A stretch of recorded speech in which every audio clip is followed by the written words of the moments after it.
하나님 말씀 보겠습니다. 마태복음 1장 21절부터 23절 말씀 같이 보시겠어요? 아들을 낳으리니 이름을 예수라 하라. 이는 그가 자기 백성을 그들의 죄에서 구원할 자이심이라 하니라.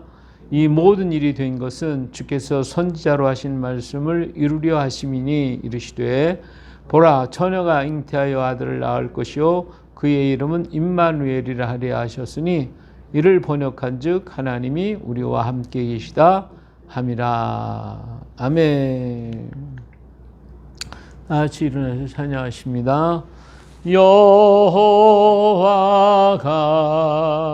너를 항상 인도하여 메마른 곳에서도 내 영혼을 만족하게 하며 내 뼈를 견고하게 하리니 너는 물된 동산 같겠고 물이 끊어지지 아니하는 샘 같을 것이라. 여호와가 나를 항상 인도하여 메마른 곳에서도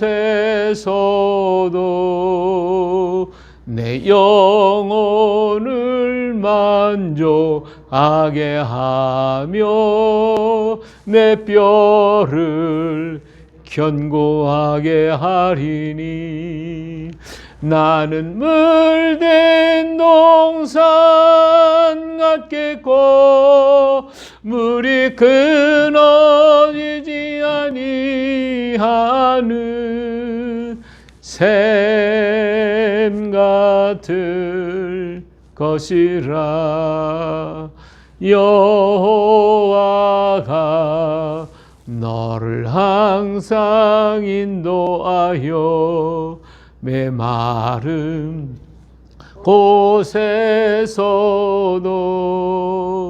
내 영혼을 만족하게 하며 내 뼈를 견고하게 하리니 너는 물된 동산 같겠고 물이 끊어지지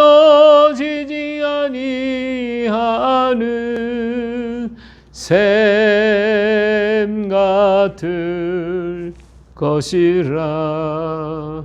샘 같을 것이라.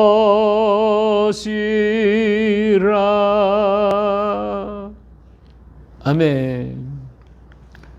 착사하시고요. 자, 오늘은 확실한 언약 네 번째 시간으로 마태복음 1장 21절부터 23절에 있는 말씀을 가지고 말씀을 드립니다. 자, 우리 예수님이 탄생하셨습니다. 21절 오늘 말씀 보니까 아들을 낳으리니 이름을 예수라 하라. 이는 그가 자기 백성을 그들의 죄에서 구원할 자이심이라. 이렇게 말씀했어요. 자, 이 말씀은 천사가 요셉에게 전해진 말입니다. 지금 천사가 지금 요셉에게 고민하고 있는 요셉에게 나타나서 이 얘기를 하죠. 자, 우리 마태복음 1장 18절부터 있는 말씀을 읽어보니까 21절까지 있는 말씀을 읽어보니까 예수 그리스도 나심은 이러하니라. 그의 어머니 마리아가 요셉과 약혼하고 동거하기 전에 성령으로 잉태한 것이 나타났다 그랬어요. 그랬더니 이를 통해서 그의 남편 요셉은 의로운 사람인데 그를 드러내려 하지 않고 가만히 끊고 고민이 생겼어요. 자, 이렇게 생각할 때에 아까 그림에서 보듯이 주의 사자가 현몽하여 이르되 다윗의 자손 요셉아 내 아내 마리아 데려오기를 무서워하지 말라. 그에게 잉태된다는 성령으로 된 것이라. 아들을 낳으리니 이름을 예수라 하라. 이는 그가 자기 백성을 그들의 죄에서 구원할 자심이라. 이렇게 얘기를 해줘요. 그래서 요셉이는 이 말씀을 듣고 담대하게 나가서 그의 아내를 아내로 맞이하게 되는 것입니다. 자, 이 말씀은 오늘 어떤 말씀이냐? 이것은 하나님의 언약의 성취라는 것입니다. 마태복음 1장 1절부터 2절에 보니까 아브라함과 다윗의 전 예수 그리스도의 계보라. 아브라함이 이삭을 낳고 이삭이 야곱을 낳고 야곱은 그 유다와 그의 형제를 낳고 하면서 계속 족보가 나오는데 이 족보가 바로 예수님의 족보를 이렇게 기록하고 있어요. 이 마태복음의 예수님의 나심은 바로 하나님과 아브라함과 다윗으로부터 시작했다라고 하는 것을 얘기해주고 있는 겁니다. 이것은 바로 하나님의 언약의 성취가 되었다. 하나님의 언약이 이루어졌다라고 하는 것을 보여주고 있는 말씀이기도 합니다. 자, 여기 보니까 하나님은 아브라함에게 어떤 그런 약속을 했느냐. 창세기 20장 17절 18절에 보니까 내가 네게 큰 복을 주고 네 씨가 크게 번성하여 하늘의 별과 같고 바닷가의 모래와 같게 하리니 네 씨가 그 대적의 성문을 차지하리라. 또 네 씨로 말미암아 천하 만민이 복을 받으리니 이는 내가 나의 말을 준행하였음이라 하시다라. 예, 여기서 보니까 네 씨로 천하 만민이 복을 받는다고 말씀했어요. 아브라함이 아들 이삭을 갖다가 하나님 앞에 바쳤고 난 다음에 바쳤을 때에 하나님께서 아브라함을 귀히 보시고 이 말씀을 주셨어요. 다시 말하면 무슨 복이냐? 씨의 복을 주셨어요. 씨가 번성할 것이고 하늘이 별과 같고 바닷가에 모래가 같게 할 것이고 그 다음에 내 씨로 말미암아 천하 만민이 복을 받는다고 하는 씨의 언약을 했는데 이제 아브라함에게 주셨던 이 씨의 언약은 바로 아담에게 주었던 여인의 후손의 언약입니다. 우리가 전에 살펴봤던 것이처럼 여자의 후손을 너에게 주겠다 하고 인류에게 역사했는데 그 언약이 이제는 노아를 통해서 그 언약이 이어집니다. 하나님이 언약했는데 노아 시대의 사람들이 너무나 황폐하고 죄를 많이 져서 하나님이 다 쓸어버리십니다. 인간 지었음을 탄식하셨어요. 다 쓸어버렸지만 아담과 약속을 했잖아요. 그 약속을 이루어져야 되는데 인간 다 쓸어버리면 그 약속이 어때요? 하나님이 약속을 지키지 않는 것이 돼요. 그러니까 하나님은 이 약속을 이루시려니까 어때요? 노아를 통하여 노아의 가족을 구원하시고 무지개 언약을 주셨어요. 무지개 언약, 내 보좌를 통하여 내가 이제는 멸하지 않겠다라고 하는 언약을 하신 거예요. 바로 이 언약, 여자의 후손의 언약을 이루시려고 하나님은 노아에게 무지개 언약을 주셨고 이 언약을 따라서 하나님은 아브라함을 선택하셔서 아브라함에게 씨의 약속을 언약을 하신 거예요. 그리고 그 씨의 역사가 오늘 마태복음에서 아브라함과 다윗에게 또 이어지죠. 다윗의 사무엘사 7장 12절 이하에 보니까 하나님께서 네 후손을 내 아들로 내 자녀로 삼으시겠다고 말씀하고 그를 통하여 복을 받을 것이라고 하는 말씀을 하게 된 거예요. 이처럼 하나님은 아브라함과 그 다음에 다윗의 왕조를 통하여 이스라엘 민족의 영원한 왕, 영원히 끊어지지 않는 왕을 약속하시는 것을 볼 수가 있습니다. 근데 그래서 그 약속이 이루어져서 어디로 왔어요? 이제 마태복음 1장 1절에 아브라함과 다윗의 조선이라고 하는 이런 역사로 이어져 가고 있는 거예요. 다시 말하면 구약의 모든 역사에서 선지자들을 통하여 주신 모든 약속과 언약이 뭐냐? 바로 이 여자의 후손, 그리고 무지개 언약, 아브라함이 주신 씨의 언약, 다윗이 주신 씨의 언약, 그것을 이루어가는 과정을 전부 선지자들이 얘기하고 있고 마침내 마태복음 1장 1절에 지난주에 때가 이르매 한 것처럼 때가 이르니까 아브라함과 다윗의 자손에게 예수 그리스도가 탄생하는 역사가 있어요. 이런 역사의 발자취가 이루어졌고 하나님은 언약의 확실한 언약, 이 하나님의 언약은 분명한 역사, 확실한 언약이라고 하는 것을 말씀을 드릴 수가 있습니다. 하나님이 이루신 일방적 사랑의 언약이기 때문에요. 다시 말하면 이 언약은 사람과 사람의 언약이 아니고 사람처럼 한 언약이 아니라 하나님의 일방적인 역사, 하나님 언약인데 이 일방적인 언약은 곧 사랑의 언약이에요. 하나님이 사랑하기 때문에 이렇게 하시겠다라고 약속을 하셨어요. 그래서 그 하나님의 사랑은 변함이 없고 하나님의 역사도 언약도 변함이 없고 그러기 때문에 그 언약은 때가 이르니까 그 역사가 언약이 이루어지고 있다라고 하는 것을 오늘 말씀해 주고 있고, 마침내 그 아브라함과 다윗의 후손을 통하여 예수 그리스도가 이 땅에 태어나게 됩니다. 그래서 오늘 요셉에게 얘기했죠. 아들을 낳으니 이름을 예수라 하라. 이는 그가 자기 백성을 그들의 죄에서 구원할 자이심이라 했어요. 예, 여기서 아들을 예수라고 이름을 지라는 거예요. 그런 것은 그것은 뭐냐? 죄에서 구원할 자다. 그들의 죄에서 구원할 자이심이라 이렇게 말씀하셨어요. 다시 말하면 인류가 타락한 이유가 뭐냐면 죄 때문에 그랬거든요. 그 죄의 문제를 해결해서 그 죄에서 구원하시는 것이 하나님이 여자의 후손을 주시는 언약의 약속인 것입니다. 그 약속을 이루시는 거예요. 그래서 마침내 아들을 낳는데 그 이름이 뭐냐? 예수예요. 예수가 뭐냐? 예수는 자기 백성을 그들의 죄에서 구원할 자다. 구약에서 보면 이 예수라는 말이 여호수아에서 왔어요. 그래서 이것을 갖다가 발음해 보면 예수아가 되는데 얘가 아니고 예수아예요. 그래서 요즘에 보니까 예수가 옳습니까? 예수아가 옳습니까? 예수아, 예슈아 여러 가지로 지금 얘기를 하고 있어요. 과연 어떤 게 옳으냐? 어떤 이름이 바른 이름이냐? 구약적으로 얘기하면 여호수아를 통해서 나온 말이기 때문에 예슈아가 맞아요. 예슈아가. 그런데 이스라엘 사람들은 우리는 지금 예수라고 부르잖아요. 예수라고. 그럼 예수와 예슈아는 다른 이름이냐? 다른 분이냐? 그건 아니에요. 사실은 지금 예슈아. 예. 이 유대인들이 예수님을 부르는 이름들의 모습인데 다 같다는 거예요. 이퀄. 다 같은 말이래. 같은 말이라고 지금 이스라엘에서 믿는 유대인들이 지금 이 얘기를 하고 있어요.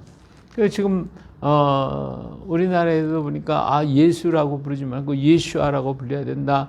예수아라고 불러야 된다. 여러 가지로 얘기를 하고 있는데 사실은 이스라엘 민족이 왜 그러면 예수아라고 이름을 불러야 되냐 이게 물어보니까 예수라는 이름이 이스라엘 사람이 생각할 때 저주받은 이름이다. 저주라고 하는 뜻이다라고 말한다는 거예요. 근데 사실은 예수라고 하는 말은 저주라는 말이 아니거든요. 예수님은 구원자로 오셨어요, 사실은. 십자가의 도가 멸망하는 자에게 밀어낸 것이요.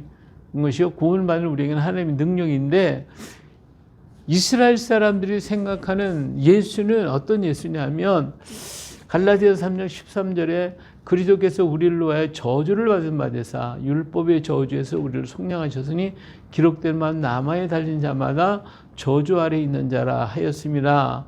이 말을 가지고 예수라는 이름은 저주받은 이름이다. 또 여기 구약 신명기 21장 23절에 나무에 달린 자마다 저주 아래 있던 게 예수님은 나무에 달려 있은 게 죽은 자니까 저주받은 이름이다. 그래서 이 예수라는 이름을 유대인들이 저주라고 하는 이름이라고 얘기를 한다고 그러는데 사실은 그들이 예수님 때문에 예수 믿는 사람들 때문에 얼마나 많은 핍박을 당했어요. 너무 많은 고난을 당했거든요. 그러니까 예수 믿는 게 아주 싫은 거예요. 그래서 그 이름이 자기들에게는 저주처럼 들린 거예요. 저주처럼. 그렇기 때문에 그렇게 신생으로 만든 거지 본래 그 이름은 아니었다라고 하는 거예요. 예? 그래서 유대인들은 예수라는 게 싫어요. 그런데 예슈아라고 하는 말은 히브리어에서 예슈아라고 하면 구원이라고 하는 의미로 생각을 하거든요. 근데 이스라엘의 머릿속에도 예수나 예슈아나 같이 생각을 하고 있어요, 사실은. 근데 예수라고 아주 독특하게 부르면서 이건 저주받은 이름, 예슈아라고 불러야 구원자다. 이런 식으로 생각을 하고 있다고 하는데 사실은 같은 이름입니다. 같은 이름. 자, 그런데 오늘 고린도전서 12장 3절을 보니까 그래서 여러분에게 일러듭니다마는 공동 번역 있는 말씀인데 하나님의 성령을 받아 말하는 사람은 아무도 예수는 저주받아라 하고 욕할 수가 없고, 또 성령의 인도를 받지 않고서는 아무도 예수를 주님이시다 하고 고백할 수가 없습니다. 그래서요. 그러니까 성령을 받지 않고 말하면 예수가 저주 이름이 되지만, 성령 인도를 받으면 예수님을 주님이라고 부른다 이거예요. 그러니까 우리가 예수라고 부르는 게 옳고, 예수아 안 되고 예수아라고 이름을 불러야 됩니다 하고 자꾸 이렇게 얘기를 하지만, 같은 이름이다, 다 같은 구원이라고 하는 의미다 라고 하는 것을 생각을 해야 될 것이고요. 예, 그러니까 예수라고 하는 그 이름은, 예수님은 어때요? 바로 우리의 죄에서 구원하실 구원자이십니다. 이 일을 위해서 하나님은 우리를 하나님이 언약을 주셨고, 우리를 죄에서 건져 주셔서 하나님의 자녀로 만드시는 게 하나님의 의미와 섭리였기 때문에 이 언약을 이루시는 거예요. 자, 요한복음 19장 30절 보니까 예수께서 신 포도주를 받으신 후에 이르시되 다 이루었다 하시고 머리를 숙이니 영혼이 떠나가시니라고 했어요. 자, 여기서 예수님은 십자가에서 다 이루었다, 다 이루었다 이렇게 하시며 운명하셔요. 예, 다시 말하면 예수님은 그 언약의, 하나님의 언약이 대대로 내려오고 내려와서 예수님까지 와서 예수님께서 다 이루신 거예요. 다 이루셨어요. 그래서 하나님의 역사, 하나님의 약속은 이제는 완성되었다라고 주께서 선언하시는 것입니다. 바로 그것이 구원이에요. 우리를 죄에서 건져주시는 자, 예수, 그 이름이신 것입니다. 구원을 다 이루신 승리의 외치심이 바로 이 말씀이라 그 말이에요. 그래서 에베소 1장 7절 보니까 우리는 그리스도 안에서 그의 은혜의 풍성함을 따라 그의 피로 말미암아 속량 곧 죄 사함을 받았느니라. 우리 죄가 이제는 다 사함 받고 그리고 구원을 이루게 됐다. 할렐루야. 이런 놀라운 역사가 하나님의 언약으로 말미암아 이루어졌다라고 말씀을 드리는 것입니다. 자, 얼만큼 죄가 사해지느냐, 이사야 1장 18절 말씀 보니까 여호와께서 말씀하시되 오라 우리가 서로 변론하자.